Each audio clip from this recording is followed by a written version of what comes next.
Uh, Grace to you all in peace in the name of the God who is, who was, and who is to come. And welcome to this time of learning about post-pandemic stewardship and telling the story. Our guest tonight is a new face to many of you, but she will not be new to you for long because she's becoming quite the familiar face over the next couple of weeks and months. Rose Niles is here with us tonight. She will be speaking at the Financial Management Workshop in early November. And I'm not quite sure where things stand, but she may be with us at the Presbytery meeting in November. So she'll be a familiar face to us through all of that. The Reverend Dr. Rose Niles is a ministry relations officer serving the Northeast region, which includes Maine, New Hampshire, Vermont, Massachusetts, Connecticut, Rhode Island, New York, New Jersey, and the Pennsylvania Presbyteries of Philadelphia and Donegal. And in her work, she works with congregations to create a culture of generosity, to develop gifts and fundraising plans, and she coaches congregations in finance, stewardship, and endowment committal. Prior to joining the foundation, Rose was development officer at Austin Presbyterian Theological Seminary. She was associate for theological education and seminary relations at the General Assembly. And in all of that, she's also been a pastor in New York or the New York area and in Louisville. And I have come to learn that when someone puts this in their biography, I should mention it. Her 15-month-old granddaughter, Selah, lives in Los Angeles, and coincidentally, along with Rose's daughter and her son-in-law, but we know where the important thing is. And so with all of that, again, we're here for post-pandemic stewardship, telling the story. Thank you, Rose, for being here.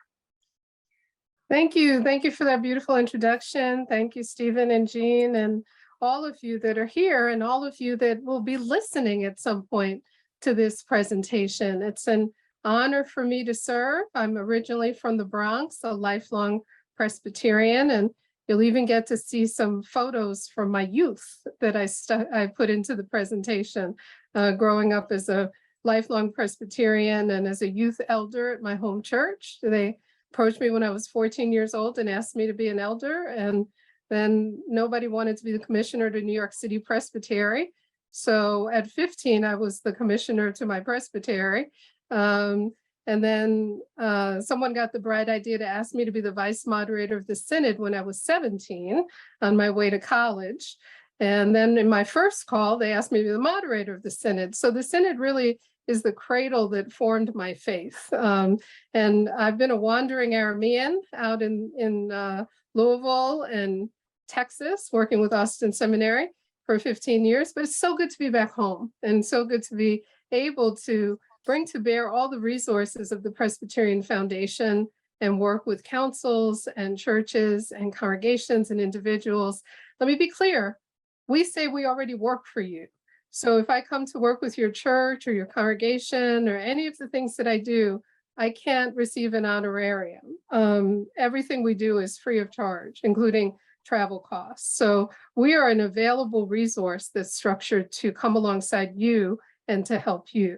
So tonight, the topic, I'm going to share my screen, is Coming Back with Joy, Post-Pandemic Stewardship, Sharing Your Ministry Stories. And I like to start with a prayer. And I like to start with these words from Luke 6:38, the Message. Give away your life. You'll find life given back, but not merely given back with bonus and blessing. Giving, not getting is the way. Generosity begets generosity. And that has become a scripture that has anchored my ministry that I've been doing here as ministry relations officer for a little bit over a year. Let us begin with a word of prayer. We thank you for this time together in the Spirit. May it engender new hope and new possibilities as we continue to build the work of your kingdom here on earth. In Jesus' name we pray. Amen. Get this to, let's see, catch up. So the Presbyterian Foundation has existed since 1799. We cultivate, attract, manage, and disperse financial resources of individuals and institutions to further Christ's mission. We say that we bring people and mission together. One of the 6 agencies of the Presbyterian Church, USA. And this actually is what I told you about. This is a photograph. I'm the one on the step between my mother and my godfather. I think this was my baby brother's baptism. My father and mother on the right, and my godparents are on the left. And this is the doorway into University Heights Presbyterian Church in the Bronx. And so I include this image as well as the next image, which was my sister's confirmation at University Heights Presbyterian Church, in order to show you that I too belong to a world that has sort of almost stopped existing. You know, little kids don't wear hats in church, you know. So, you know, this was my West Indian father's belief that girls needed to cover their heads in church. But as we talk about post-pandemic stewardship realities and just the post-pandemic church, I think I wanted to demonstrate that I too am sort of befuddled, just as befuddled as anybody else, by all of the changes and all of the realities. Those pictures, those 2 photographs that I shared with you were taken over 50 years ago now. So the reality is that we're all living through tremendous changes. And the question is, how will we learn to adjust to the challenges as people who are reformed and always being reformed? This particular slide shows the range of the work that the ministry relations officer does. The Presbyterian Foundation is the stewardship education arm of the Presbyterian Church USA, but it does so much more than that. And I've included quite a bit of information about the different resources that are available through the Presbyterian Foundation. But we do visioning. We talk about how money follows vision. We talk about all the different tools that are available to churches to fund their mission and vision. And my contact information is also on this slide, so you'll be able to reach out to me. And here it is again, because I really want you to be able to reach out to me and know where I'm located in Middletown, New York. As we talk about themes of this presentation, I want to really lift up the idea that this post-pandemic paradigm shift is taking place. And I see it as fulfilling the connection between the positive emotion of gratitude, which is at the root of our generosity. Our theology of stewardship is that God's grace is free and unmerited, and therefore we respond with gratitude. And by responding with gratitude, we are also opening the doorway to joy. I read an interesting article in Psychology Today that says that gratitude is the gateway emotion for joy. So we become able to experience joy when we experience our gratitude. And this helps us to move from a model of scarcity to a model of abundance, and from funding our budgets. The idea that stewardship is to fund the budget, which makes it the least popular job on the session. Who's going to take their turn as the stewardship chair this year? You know, and everybody says, I don't want that job, you know, because that means I've got to ask people for money, you know. But we want to make the paradigm shift from the idea that it's about funding the budget to the idea that it's about funding the mission and vision of the church.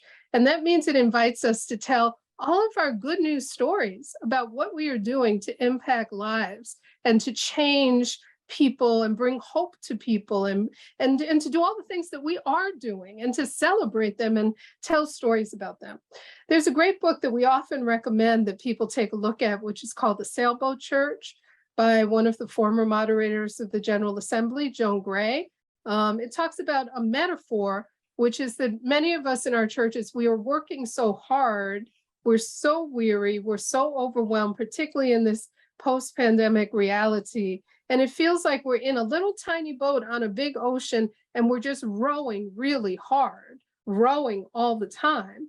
And she suggests that we're missing the Ruah of God. The Holy Spirit of God is a great wind that will carry us if we put up our sail, and let God direct us forward. So that is part of the paradigm shift from rowing to sailing. These are some background reflections that I think include the concept of how we're thinking about our post-pandemic reality. We have come to the recognition that none of these ideas are one size fits all.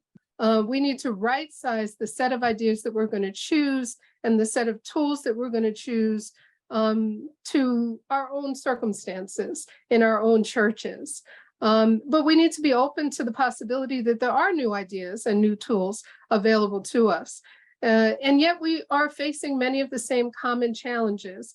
As I travel, I bought a new vehicle a year ago when I began this position, and now it's got over 30,000 miles on it. I'm on the road all the time, traveling, visiting churches and councils. And what I see is a lot of the similarities, a lot of people feeling like they're facing similar kinds of challenges in this season of the pandemic. So I'm going to stop sharing for a minute and ask you to go into the chat, if you would. Go into the chat and just put in 1 or 2 words about what you think are the biggest challenges post-pandemic in your setting, in your situation.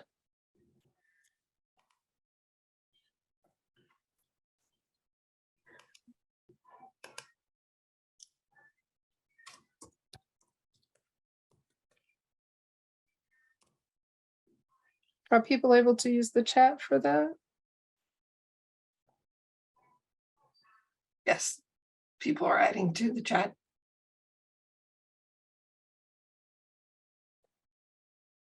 Bringing people back to church,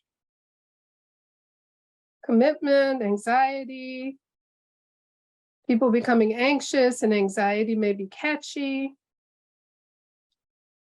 less volunteers, smaller congregation than before, getting people to realize that online attendance is attending, lack of pastoral leadership, no pastor.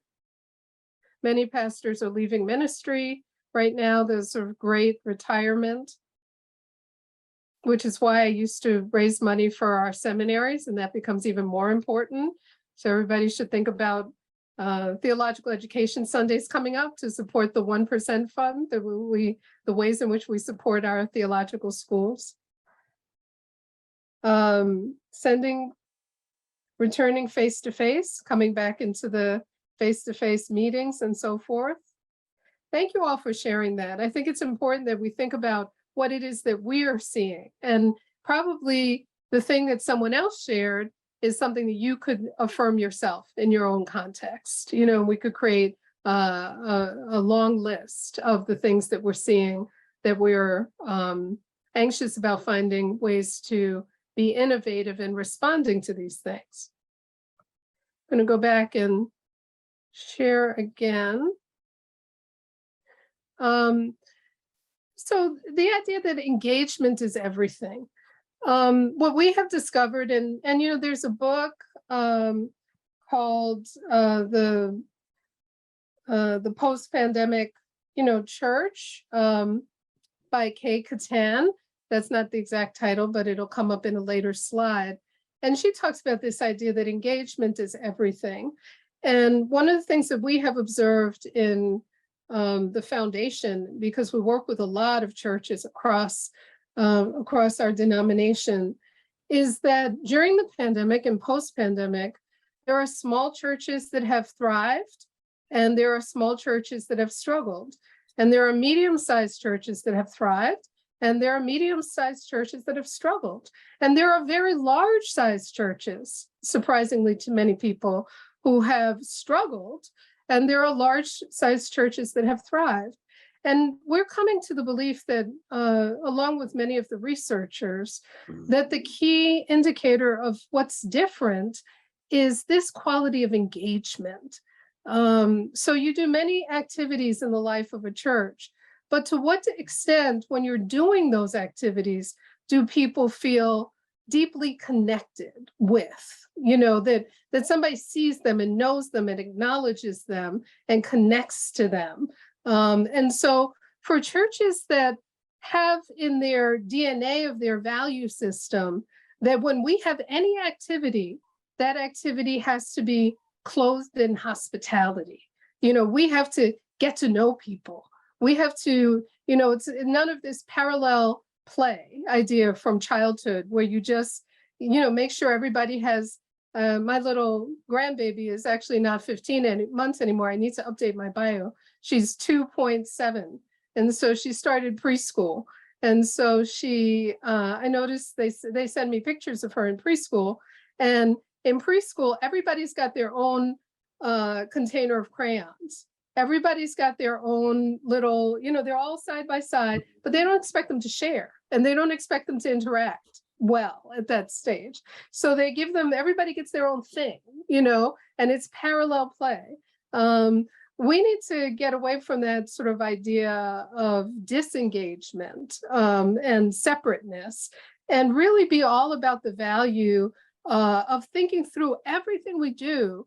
And I actually call it, how sticky can we be? How much can we connect and have glue that connects people together?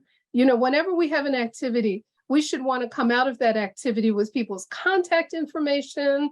We should immediately have structures in place for how we're connecting to people and letting them know we were glad that they were there. In stewardship and in development work that I've done, every time somebody gives a gift in professional development, we say the best practice is to thank them 7 times. And of course, there's scripture for that. Jesus said you should forgive not 7 times, but 70 times 7. So how often can we build in this sense of generosity and hospitality to the ways that we engage with one another? Engagement is really everything. That's one of the background thoughts that we have. Technical versus adaptive change is another important area. And the author of the book on the post-pandemic church that I am referring to, Kay Katan, she takes it a step further and she says, take, for example, during the pandemic, we started suddenly filming our services, but there were some churches that took it beyond, and in that sense, we adapted. We changed the way that we do things, and we made an adaptation to how we have our services. But there are churches that were innovative rather than adaptive. And they learned new things, and they decided that it wasn't enough to just videotape what was going on in the sanctuary. They needed to create a way to engage with people online. So they completely changed the whole structure of the service for the online community. And they made it much more engaging, and they made sure that they have, some churches are ordaining digital deacons so that they have a group that does the outreach and the care of the online community, and they're constantly innovating and adding new ideas and things. And those are some of the things that we need to be thinking about. The pandemic and post-pandemic realities is really just this idea that things will not go back to being the same. I was visiting a church the other day that suddenly stopped using the streaming its service, and I think they do it once a month now. And I thought to myself, well, there's a problem. There's something I have to consult with them about, to begin to talk about, do you really want to go back when much of the research is telling us that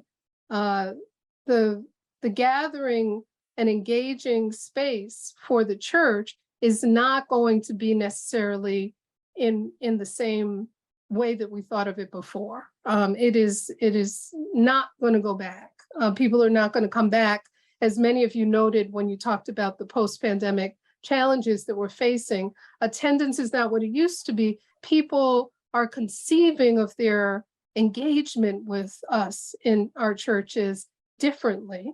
And how are we moving to understand that? I think one of the gifts of the pandemic shift for us is that we have less choice now about being outward facing. And that may be a gift. We cannot be insular. We cannot turn inward. We've got to think about ways to engage outside of us. One thinker about the post-pandemic realities that I read about suggested that the buildings still are very important, but the buildings will be used to equip us for going out. That we need to think about equipping the core community within our buildings for going out of our building and engaging with people in spaces and places, both virtual and material, that are on the outside of who we are. But, you know, I remember my early confirmation classes in the church that I showed you that I grew up in, reminding me that we're reformed and reforming people, and we're resurrection people. We believe that we go from death to life. And so we believe that we are catching up with God, where God has gone ahead of us. So we can be inspired by that. And we can also find that the pathway of gratitude and generosity brings us to joy and this great paradigm shift, which is, I see many hopeful signs of this as I travel through the church today. Okay, my clicking button is working. There it is.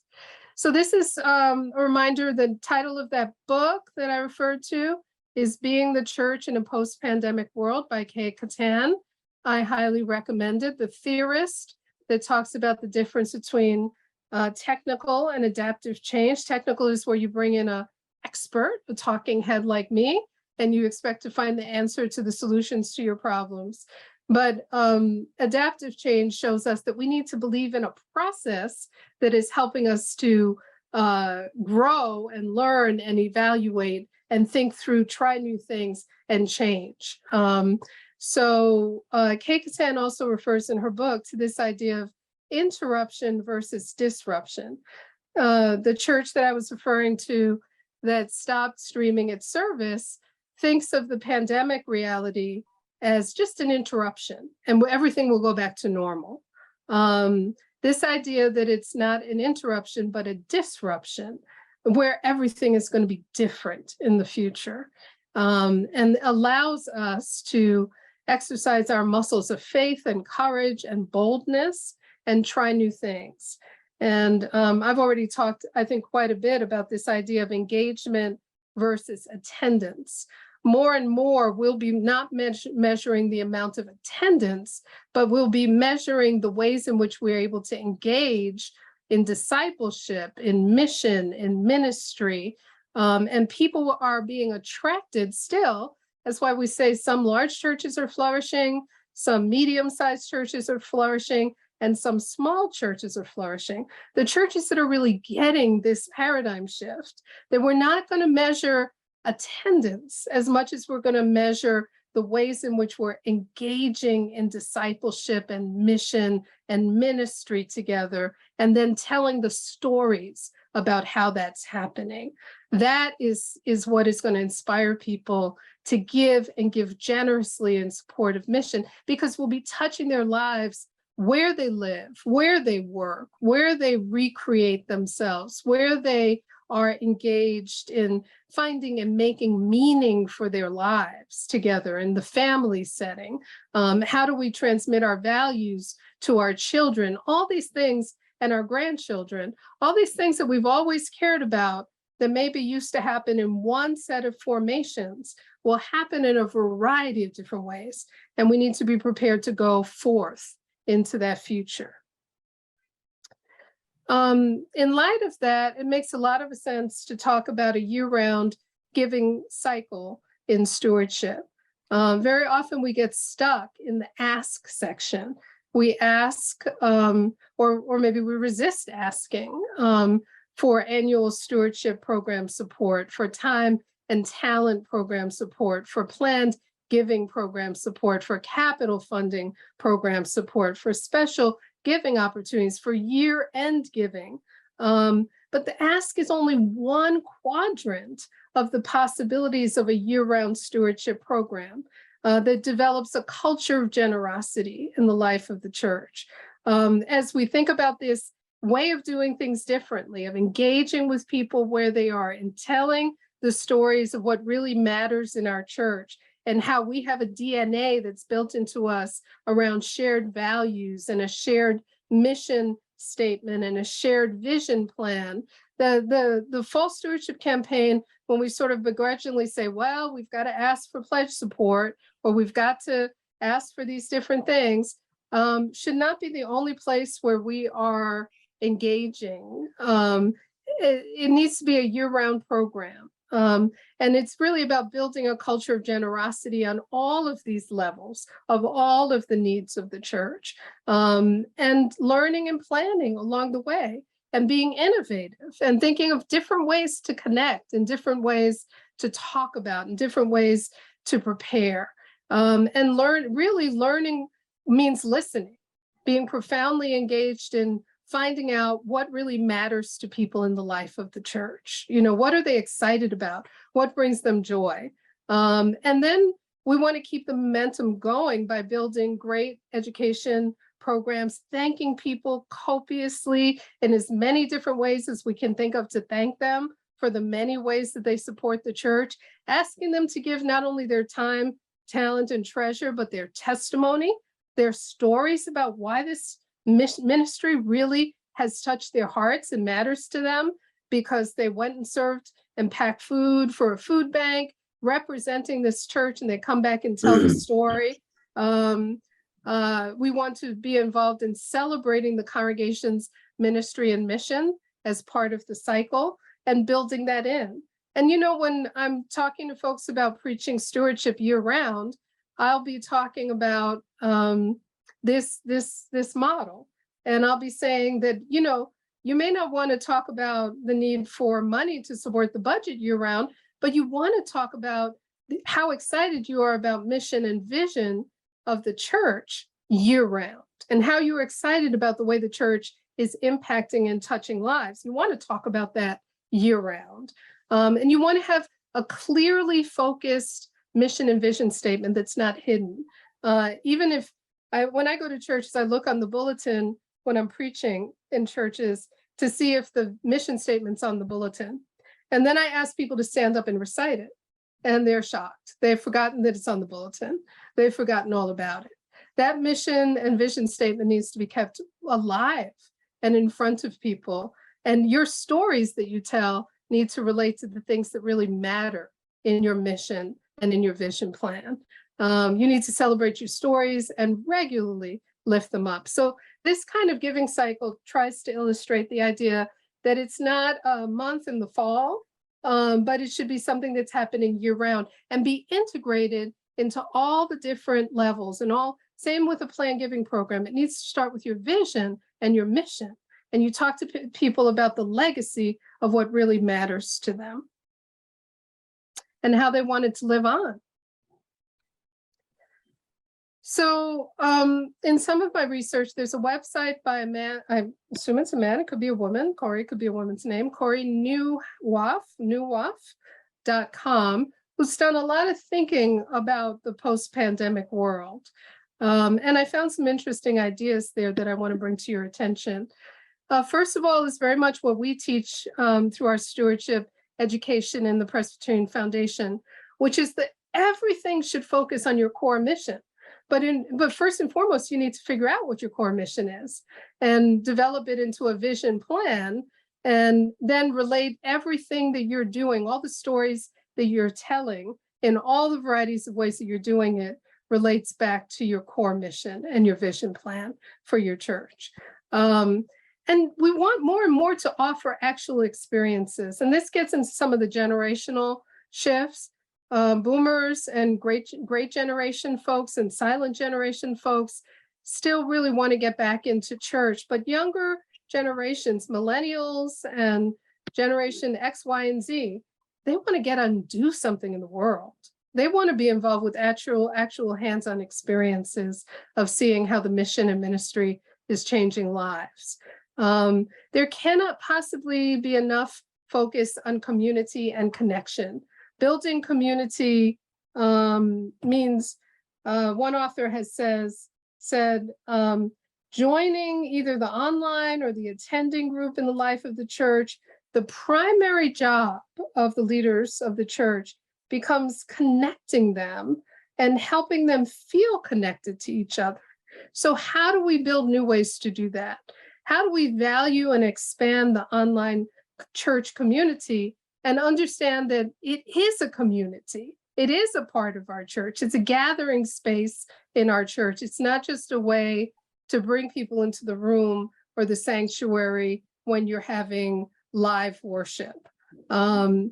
how do we nurture agility and innovation? Be willing to try new things, plan ahead to try new things, and then come back with the stories about them. These are some of the ways in which we really can build a robust way to be the church in the new ways that God is calling us to be, because we are reformed and always being reformed.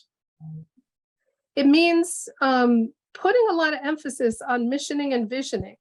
Values, our core values, our mission statement, and our vision plan say everything about how people are going to relate to giving. We have a lot of tools that can support this. I exist to support this, to come alongside congregations, to help to envision ways to, make that mission statement a living document, make your vision plan a living document that you then tell your impact stories around, your impact testimonies. Focus on that year round, so that when you get around to saying to people, we need to talk about next year's budget, they already know how the church is living out its story of what it believes and what it cares about. And it becomes so much easier because you've been doing that year round in terms of telling real life stories. An example for that is I was coaching a church in a lot of this, and I kept talking about it. And I talked about one small change that we really believe in as a very powerful shift. And that is that right before the offering, we suggest that people tell an impact story. We have Minute for Missions, and oftentimes the Minute for Mission is about something out there that we need to support, something out in the world that we need support. But we talk about a minute for impact of your ministry, and a minute to tell about the impact of your ministry, and how people are being engaged together, how something is happening. Many things are happening, and have different voices stand up at that point just before the offering is announced. And the way we're offering the offering now is so diverse, but at that point you get up, somebody gets up and says a story about something that's really happening, an actual encounter, an actual experience that they can give a testimony about. And I had been talking about this. I had made several presentations at the church, and I could tell that they didn't see it really was a big deal. But one day I was there in the middle of a snowstorm, actually. It wasn't a lot of people in church that Sunday. And the co-pastors decided they might as well make me happy, I think, and they'd give it a try. So they got off to the side of the pulpit and they started whispering to each other. And then one of them got up in the pulpit and said, well, I want to thank you all. So this is this idea of thanking at least 7 times, for any gift, anything that needs to be lifted up. We want to be so thankful and live in gratitude. Said, I want to thank you because we had asked you to come to bake cookies and to bring them to the church, because there was a lot there. We've missed a lot of our young people. A lot of our teenagers have not been coming back to church. And so we had decided to ask you to bake cookies and bring them to the church, and we would package them up, and then we would make teams, and we would go out and we would carry the cookies with a note and some other things, some other love and curriculum and things like that to the teenagers. We would go to them and we would bring them the cookies. And she said, and we did it. We visited, she named a number, 30 teenagers, and we went out in teams and we took your cookies, and you should have seen the love and the smiles and the joy that these teens felt, because they knew that their church had not forgotten about them and had remembered them. And you should have seen the way that the affect in the room, in the sanctuary, shifted when they thought about what they had done bringing those cookies, and how these young people had found out that the church had not forgotten about them. So, and then they announced the offering. And what we believe in the foundation is that when you make a connection, we often make the time right before the offering a sleepy time, either to listen to an anthem or to hear about announcements one after the other, and nobody's really paying much attention to them. But if you tell an impact story that carries some emotion and talks about a way in which this church is making a difference, and you connect that to the call for the offering, then it's one of the ways that your impact testimonies can make a real difference.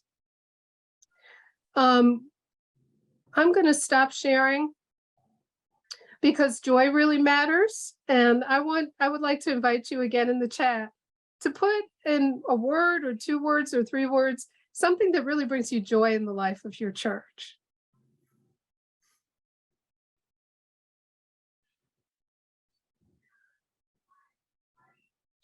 What is it that has brought you joy in your church?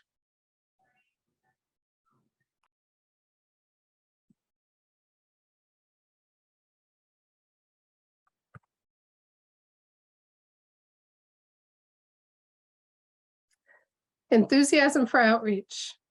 I put youth choirs.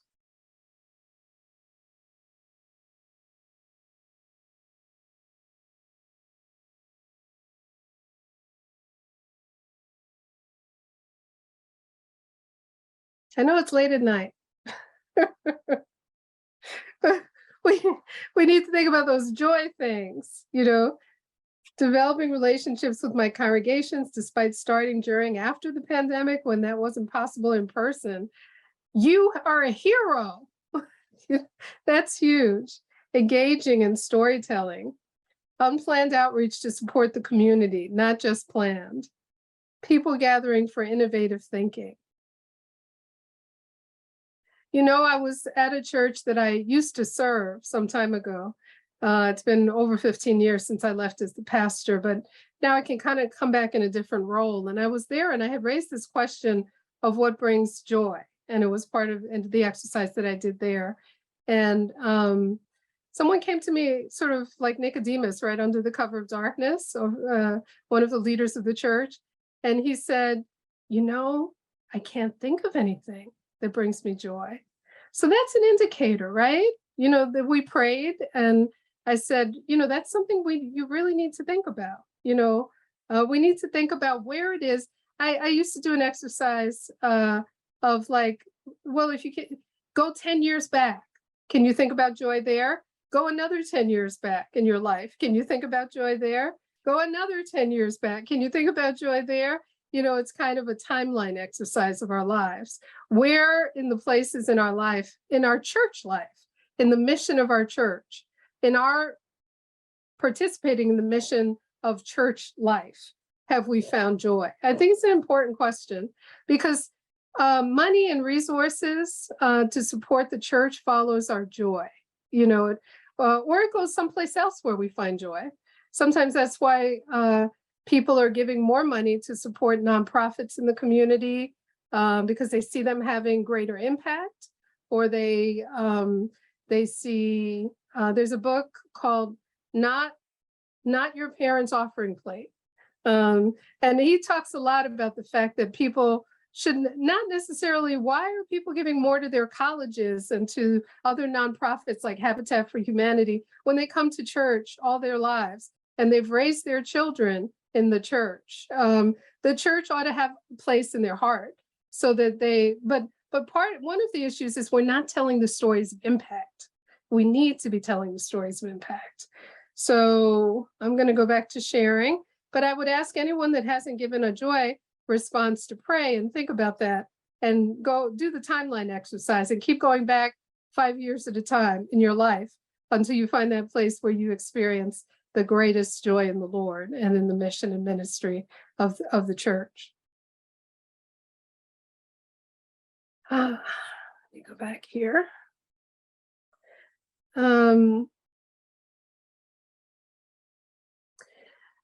It's a question of really beginning with our core values.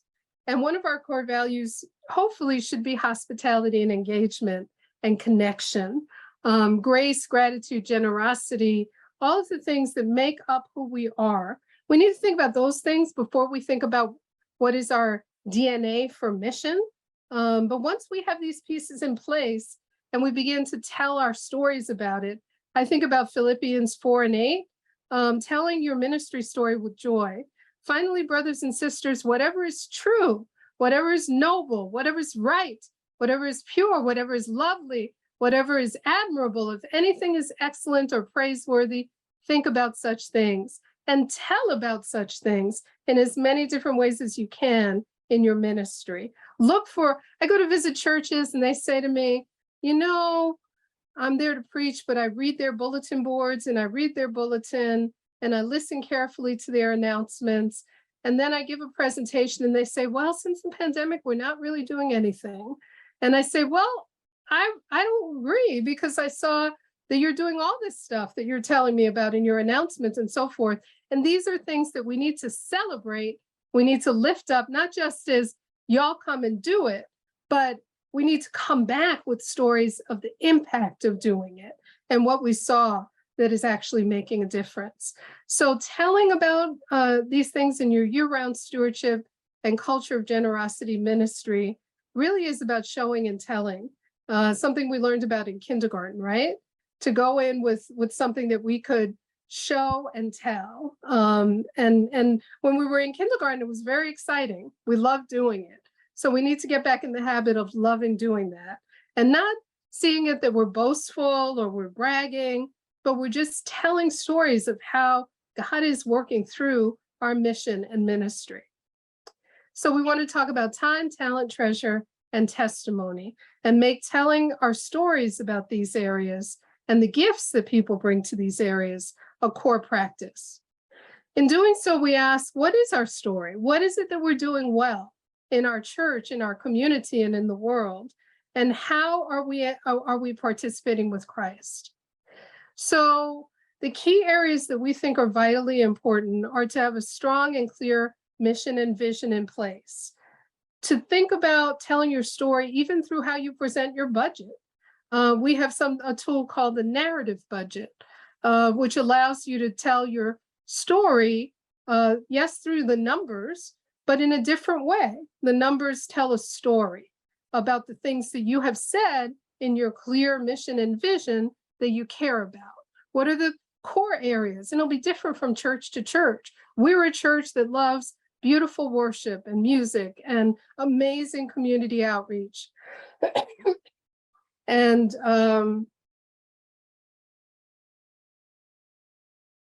youth programming, but that will differ from church to church, what you say you love the most. But then you take those categories and you turn it into a story and an image that helps people to see that for every dollar they give the church, a percentage of it goes to support each of the areas that the church loves and cares about. You do the same thing with your annual report. You tell your story in educational sessions, both online and in person, town hall meetings, small gatherings, at the offering time. I think I emphasized that enough. Preaching at least once a quarter, but maybe even more often than that. I'm going to talk in Stewardship Kaleidoscope of, can you preach about gratitude? Can you preach about generosity? Can you preach about community building? Then you're preaching about building engagement and connection and all. And can you preach about telling the church's story and the importance of its mission and vision? We can do that more than once a quarter. We suggest that once you have a vision plan in place, you have at least biannual checkups where you really hold yourselves accountable to say, how are we doing with this? Have we changed our budget around to support our vision plan? Have we changed our committee structure around? It's good. We're in a season of change. This post-pandemic world requires us to take seriously the things that will make a difference in reaching people and engaging with people and collecting our stories. We suggest that people change the title of their stewardship committee to Culture of Generosity Committee or Spirit of Generosity Committee, and that committee no longer just be an extension of the finance team that's assigned to ask people for their pledges with a certain theme for a month or two during the year, but rather it's a year-round storytelling group that's collecting these stories and helping to craft new ways to do all of these things and develop a year-round calendar that goes back to that giving cycle chart that I showed you, so that everything gets touched on and everything gets supported with amazing stories about the mission of the church.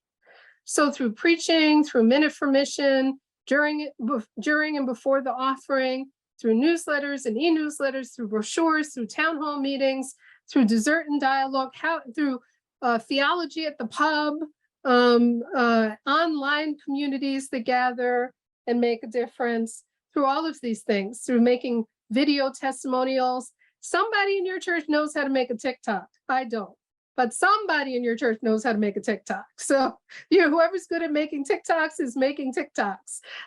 Narrative budgets, Instagram, whatever it is that can get the word out. I always include this chart because it moves me personally. The difference between a visionary or a stagnant church. A visionary church, folks in visionary churches, folks are giving to the church because they see that the mission and ministry of the church is changing lives. Young people, young families, older people, senior citizens, people's lives are being qualitatively changed, impacted, and made better. In a stagnant church, it's about, folks, we've got to balance the budget. We've got to keep the lights on. We've got to fix the roof. We've got to, of course, all those things are needed, but those things should be in service of the mission and ministry story of the church, which is where the narrative budget is a great tool to help that to happen. In a visionary church, people give because of the need of the world to know that God is love and to be transformed. In a stagnant church, folks give out of guilt and obligation, and the message is about guilt and obligation.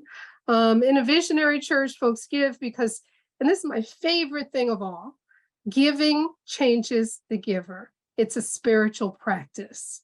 It brings us closer to God. And in a stagnant church, it's because giving balances the budget. And in a visionary church, the offering is a high moment, like I said. It's a high moment. It's an exciting moment to talk about how this church is making a difference and adapting to the post-pandemic world. We are innovating. We are changing. We are looking at new possibilities. And here's some of the ways that that's having an impact. In a stagnant church, offering is a quiet, restful time. It's a timeout. I think we have to really pray about which side of this chart we want to be found on. The keys to success, we believe, are to be prayerful, to celebrate your church, to be visionary, to communicate, to involve many, to fund ministry, not to raise funds, to be inviting, not threatening, and to challenge your congregation to these post-pandemic realities, and to make some real, attainable, smart goals that will get you there. In order to do that, you need some structure. And that means you need a dedicated group, you need session support, you need pastoral support, you need to sit down with your annual planning calendar and really put some things in place. Imagine more, maybe even than you can possibly accomplish, and be satisfied with what you can, and then go through that giving cycle of evaluation and learning and educating and going back to your core mission and values and vision statements and checking in and saying, are we, Stephen Covey, the 7 Habits of Highly Effective People, talks about, are we putting first things first? Do we have our priorities straight? Are we on mission focus? And it's about sharing your stories, your personal stories, and also your collective church story through narrative budgeting. And it's about gratitude. It's about thanking people 7 and maybe 70 times 7 for all of their gifts, thinking of ways to really celebrate and be thankful together for all that everyone is doing, from the smallest gift to the largest gift. But we also talk about making sure that your pastor and other leaders who know about what people are giving, make sure that they also pay attention. I was at a church talking about a capital campaign, and somebody said that one of the largest givers in the church, who was one of the people who could easily fund the whole church budget and oftentimes stepped into capital campaigns and made huge gifts, had told the pastor that he's done. Don't come back to me again. And I said, well, how have you been thanking this person? What's the history of how this person had gotten thanked for all those amazing ways that they have been supporting the church? And, I watched a light bulb go on over the pastor's head, because that person had really been taken for granted, in many ways. And people were sort of afraid to think about how to thank him, it began to engender some new ideas because it is a valuable, honorable thing to do to make sure that people are receiving gratitude for the ways in which they are engaging in the mission and ministry of the church. Every church should be considering on a regular basis its strengths, its weaknesses, its opportunities, and its threats, and applying it not just to the general work of the church, but to the stewardship and generosity programs of the church. What is it that you're good at? Where do you need to grow? What is it that you could do totally new and differently? And what are the biggest risks? And because of the post-pandemic situation and realities that I've already touched on, we sort of have a sense of what some of our biggest risks are if we don't innovate and we don't become more sticky and more connectional. We say that we're the connectional church of Jesus Christ, but we need to really live into that in every single thing that we do. I'm going to skip over the piece about the narrative budget. I did a webinar for the Synod of the Northeast about narrative budgeting, and it sits right there on the Synod of the Northeast website, or I could talk to you personally about the narrative budget. I've already talked about the keys to success, and the next section of this, and we are about halfway done if I understand the time frame. I'm going to stop sharing. The next section is about resources that are available through the Presbyterian Foundation. Sort of like I've been talking about the why and the what. Then the next section of the presentation is about the how, and also focuses on if you don't really feel that you have a strong and revitalized mission statement and vision plan, it gives some how steps for that. But I want to stop here, and I want to invite you to come back in fully with your lovely faces and ask any questions that you have, or make any comments that you have, or give any thoughts that you have on what I've been sharing so far.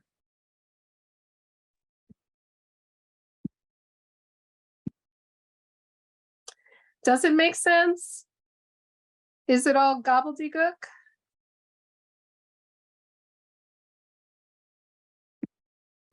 The thing that we struggle with is the narrative budget, actually.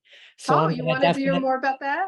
I will definitely find your presentation and watch it, because what we struggle with is so much of our budget is fixed costs. It's our, buildings, and it's our staff. And so we want to focus on the stories of what we're doing and how that impacts our congregation and how it impacts our community and beyond. But it seems somewhat disingenuous to talk about such a small portion of the budget when, in order to do those things, we can't get away from those fixed costs. And you have people, of course, in the congregation who want the full story, and they're practical and they want the numbers. And then you have people in the congregation where they'd be snoring in the pews if you got into fixed costs, and it would really turn them off. Absolutely.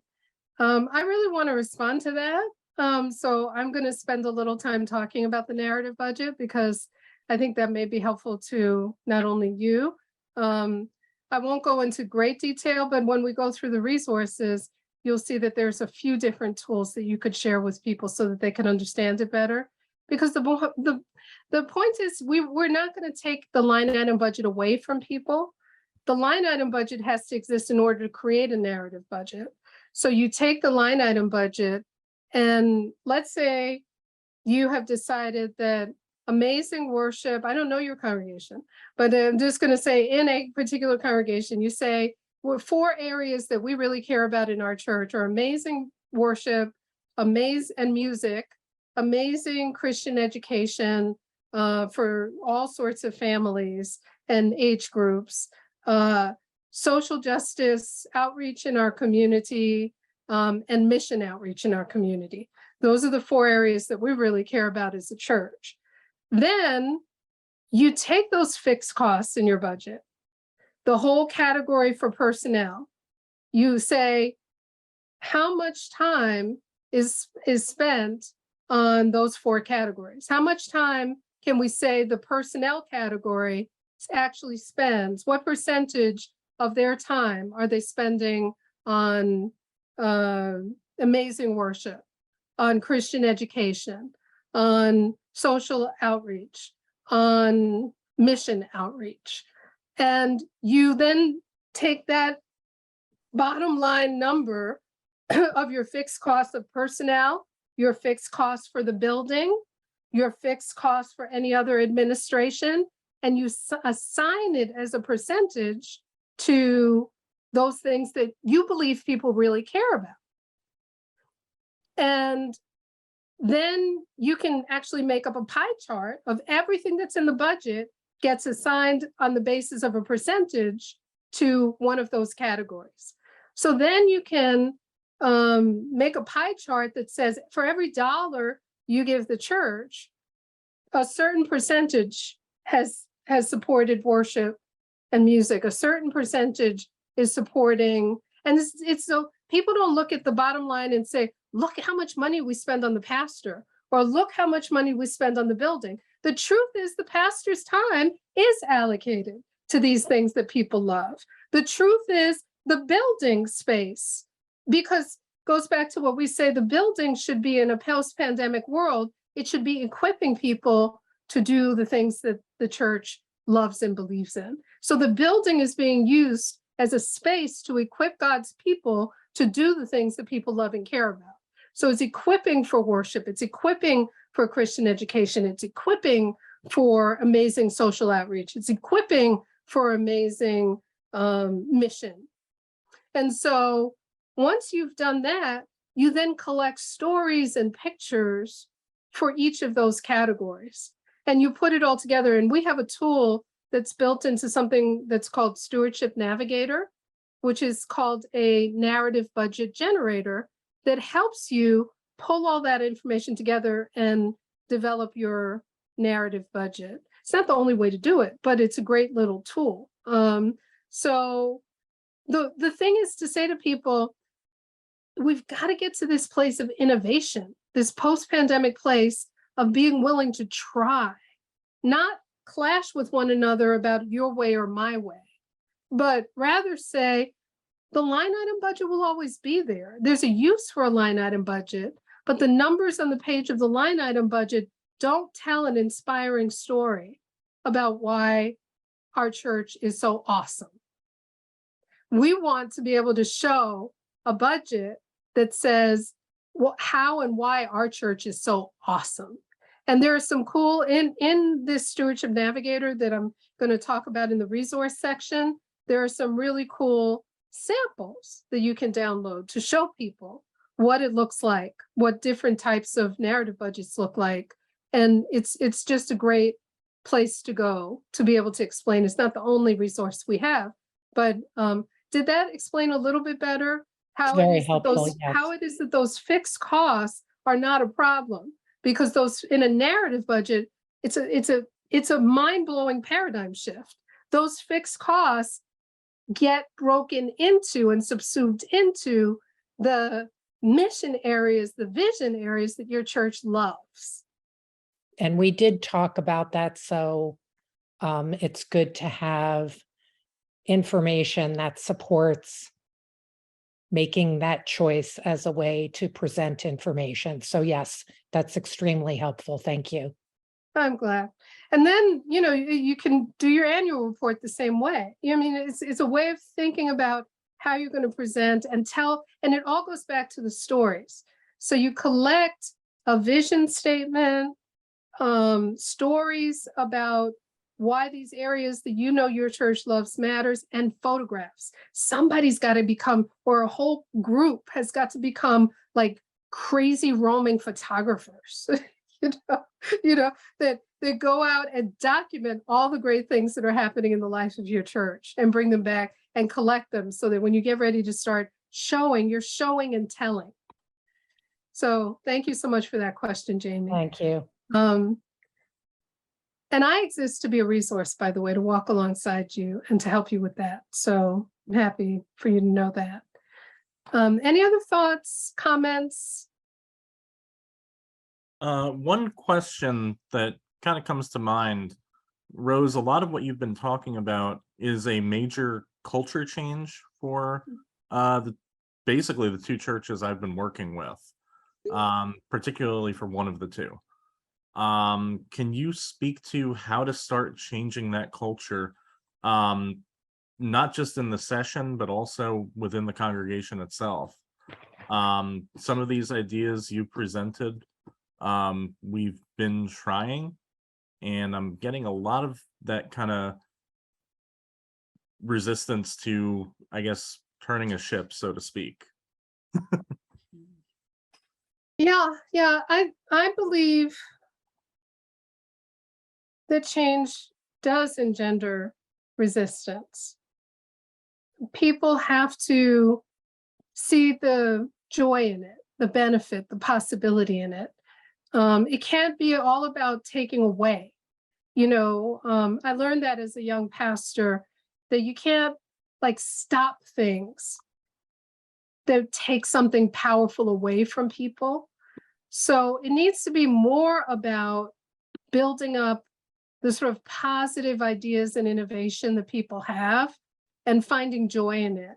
Maybe being playful with it, building on the connections that people know matter, and going back to the biblical values. That's why I think years and years ago, a mentor of mine told me, well, I hope you never get a PhD in homiletics, because that's just useless.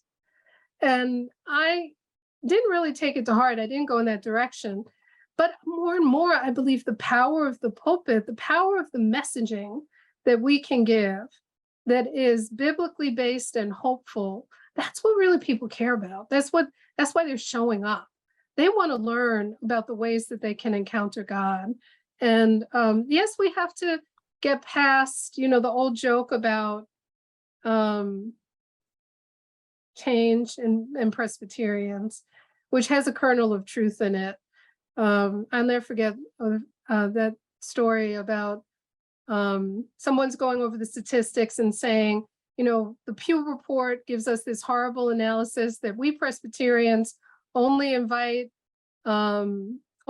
somebody to come to church once every 20 years, and this elderly lady comes to the pastor after they share that statistic and says, Pastor, I'm really angry at you. I've been a member of this church for 80 years, and I want you to know I've never invited anybody to church, and I'm proud of it.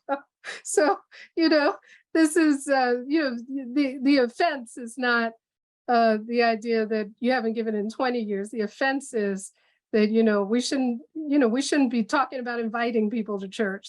If they come, they come, this idea that we're the frozen chosen, really building in this.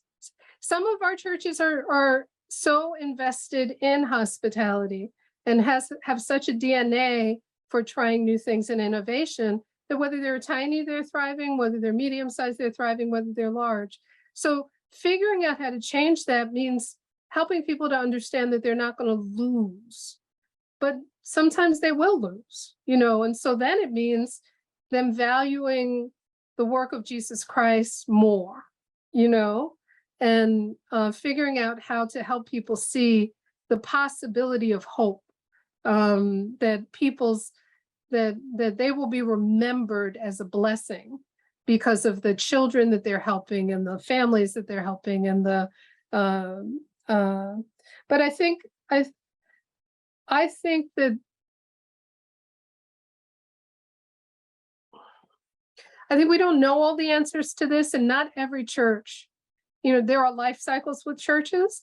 And so being really open to the possibility that God can move, and doing the very best we can, but also acknowledging that it's really about finding the spark in people and then throwing gasoline on them. They've got to be the ones. I worked really hard as a pastor to pull churches along with me. And at some point I began to realize that the burning bush burned but was not consumed, that we've got to really believe that we've got to listen to people and where they're finding the possibilities and the joy, so, and then throw gasoline on them. So teaching, going back to that cycle I showed you, the giving cycle, working our way through it and seeing it as an ongoing cycle and planting, sort of the story of the sower, planting the seeds and believing that God, or in one of, I think it's in the book of Acts, one plants, another waters, but God gets the increase. So I know that it's hard work, and it involves a lot of self-care for pastors and for leaders, who are trying to lead in this work, and finding your own joy in it, finding our own joy in it. I believe that those are some of the keys, and I'm still looking for all the rest of the possibilities here. So as you are finding it, I hope that you'll connect with me and tell me what you're finding, and that it's a reciprocal process. Anyone else want to, before we dive into some resources, want to tell me what you're thinking about all of this? Like I said, I come from a whole other world too, so my head is spinning a lot of the time. 50 years ago, we weren't talking about these ideas. Although I will tell you that 50 years ago, the Synod Committee on Stewardship was called Mission Interpretation. And so I often think about the fact that, it's not about raising the budget. It's about telling the story. It's about interpreting the mission. And so we knew it back then. Yeah, Jean dropped in Stewardship Navigator into the chat. I'm going to show you some of those resources. And that's where you'll find a lot of cool stuff. Okay, I'm not hearing any other, but do feel free to put questions in the chat. I'm going to go to the next section about resources that are available. We have the Presbyterian Foundation has a phenomenal website. I used to work for the mission agency, and I used to be embarrassed of our website because I hope it's gotten better now, but in those days, nobody could find anything on the website. If you go to www.presbyterianfoundation.org/churches, you'll come to this page. And you'll see down this side of the page, it has annual stewardship and generosity, capital campaigns, endowments, financial literacy and leadership, ministry relations officers, that's me, if you forget how to get a hold of me. You have newsletters that you can sign up for. You have the online giving program. If you don't already have online giving, please click there and look and see what we can offer you. But that also includes donor advised funds, which are 100% online, and donor advised funds allow people to set up a fund, get immediate tax benefits if they don't deduct their taxes on their 1040. If they can't itemize their 1040 anymore, they can bunch these contributions to a donor advised fund and they can get tax benefits. But also it's a great tool for families. You can set up a donor advised fund online for as little as $2,500. And then it becomes a tool to make grants like at Thanksgiving. Instead of just wanting things, we're going to give away grants to the things that embrace our values as a family. Sitting around the kitchen table at Christmas time and making donations and gifts from the family fund. It's a really cool gift giving tool, which has a lot of benefits, and it's 100% online. It's one of our online programs. There are plan giving tools. There's a program called Project Regeneration for smaller churches that are wondering how to recreate them. Well, it's not just for small churches, but it's for any church that's wondering how to recreate itself. And there are tools for pastors, and there's a toolbox here. There's wills and legacy giving information. There's lots and lots of tools. And this is just one part of the foundation website, but one that has a lot of tools for churches. The New Covenant Trust Company, I don't know if a lot of people know that we have a limited purpose bank in the Presbyterian Church USA that was established to give us flexibility to serve our churches and our mid-councils. It enables us to do trusts, charitable remainder trust, charitable lead trust. The donor advised funds go through this, as well as to be investment managers for churches for their endowment funds and for councils for their endowment funds. And your presbytery has a relationship with us. And there's a link here to a video about impact giving, which is a really cool video. We, of course, steward our permanent endowment funds that went out and sent $100 million out for Presbyterian mission last year. So we continue to have 7,000 permanent endowment funds that we administer. This is an overview of those investment options. And this gives you an idea of how effective the permanent endowment funds are. If you had invested, if someone had invested $100,000 40 years ago, it paid out $493,000 to the mission beneficiary, and it stands today at $291,000. So we grow resources for mission. This is a neat tool that a lot of folks don't know about, which is the Church Financial Leadership Academy. And the way to access it is to go to www.churchfla.com and put in the initial code PCUSA, and you'll be invited to put in your own password. And then there are videos. This is just one screenshot that I took, but there are videos about all sorts of topics, short videos. There's a 5-minute video about narrative budgets, Jamie.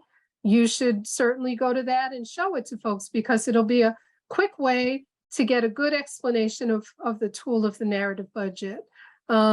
Year-round stewardship programs and how to set them up, generosity teams and how to set them up. Almost any topic in financial literacy for your congregation has a short video here. Bet you didn't know we had our own PCUSA Netflix. And this is another screenshot of the year-round stewardship video. StewardshipNavigator.com is a customizable stewardship workspace, and this is what it looks like. So my information is there, and so in other regions would be other regions, ministry relations officers. You can look at different kinds of annual campaigns. You can look at the narrative budget generator, and you can see it has these selections of different kinds of mission areas: youth, care and compassion, helping, making disciples, Christian education, authentic relationship, getting connected, supporting, enable, outreach, discipleship, lots of different options there. And, helps you to select your mission categories so that you can connect everything to it, your great stories. It has a stewardship kit, which gives you models and examples of different aspects of the different components of stewardship campaigns. It has a plan giving generator there that helps churches this is all free. It helps you to set up a part of your website, a web page for plan giving and a brochure, and it leads you through that process step by step.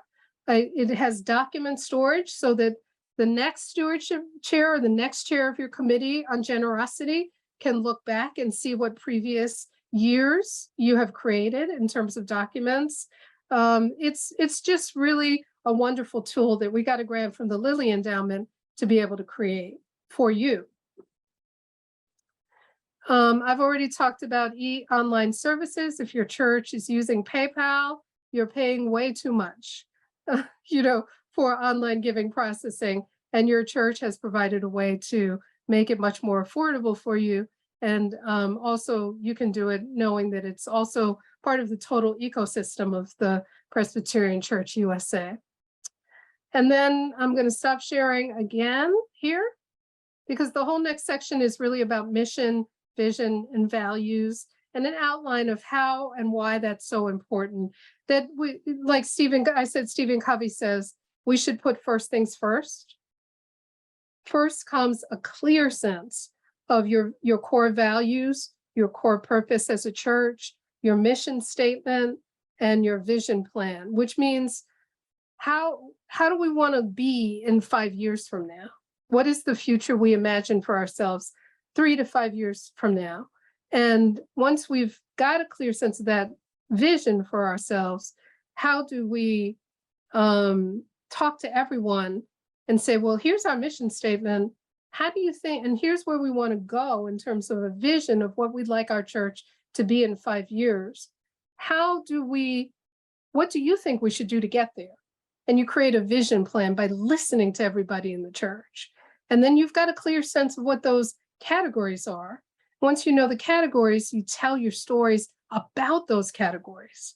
And you do that through narrative budgeting and all the things that I've been talking about up to this point, all the different ways. So, but the first thing we've got to do is to create clarity and a sense that everybody can stand up and get up and say, that's it. We just don't do it to have a mission statement and a vision plan, to have a document that'll just sit on a shelf. We do it and it clarifies what it is that people are excited about in the work of the church and what it is that they get up feeling proud about that our church is doing, that's having an impact in the world and in our community and amongst each other. We're taking care of each other.